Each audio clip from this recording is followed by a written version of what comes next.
আসসালামু আলাইকুম সবাইকে। আশা করি সবাই ভালো আছেন। তো আজকের এই ভিডিওতে আমি কথা বলব ফেসবুক কপিরাইট ভায়োলেশন সম্পর্কে। ফেসবুক কপিরাইট ভায়োলেশন কেন আসে একটা চ্যানেলে?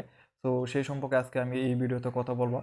ধরেন আপনি অন্যর ভিডিও যদি আপলোড করেন তাহলে আপনার চ্যানেলে কিন্তু ফেসবুক কপিরাইট ভায়োলেশন আসতে পারে, অথবা আপনার নিজের ভিডিও আপলোড করলেন তারপরেও দেখা যায় যে ভিডিওতে কপিরাইট আসে। তো সেটা কেন আসে?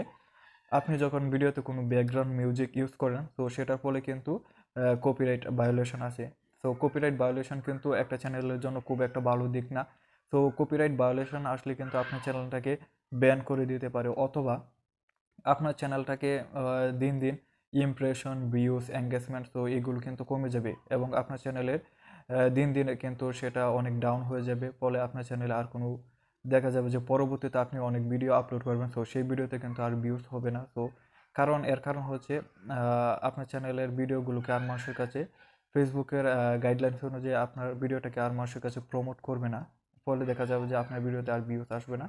তো এই জন্য আপনারা কখনোই কিন্তু অন্যর ভিডিও আপলোড করবেন না, অথবা ব্যাকগ্রাউন্ড মিউজিক ইউজ করার সময় ভেবেচিন্তে ইউজ করুন, অথবা আপনি যখন ভিডিও আপলোড করবেন তার আগে ভালোভাবে দেখে নিন যে আপনার ভিডিওতে কোনো কপিরাইট আছে কিনা। তো আজকের এই ভিডিওতে আমি দেখাবো কিভাবে আপনার চ্যানেলে কপিরাইট আছে কিনা, তো সেটা কিভাবে চেক করবেন। মূল ভিডিওতে যাওয়ার আগে বলে নিই, আপনি যদি আমার চ্যানেলে নতুন দর্শক হয়ে থাকুন তাহলে প্লিজ সাবস্ক্রাইব, আর যদি অলরেডি সাবস্ক্রাইব করে থাকুন তাহলে থ্যাংক ইউ সো মাচ।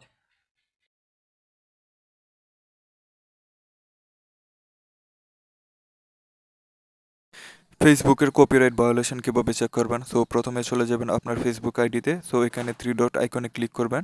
তারপর একটু স্ক্রল করে নিচে যাবেন। এখানে হেল্প অ্যান্ড সাপোর্ট এখানে ক্লিক করবেন। দেন সাপোর্ট ইনবক্স ওইখানে ক্লিক করবেন। তারপর ইউর অ্যালার্টস এখানে ক্লিক করবেন। সো এখানে নো ভায়োলেশন, অর্থাৎ আমার এটার মধ্যে নাই। যদি আপনার এখানে কপিরাইট ভায়োলেশন থাকে তাহলে এখানে শো করবে। And thanks for watching.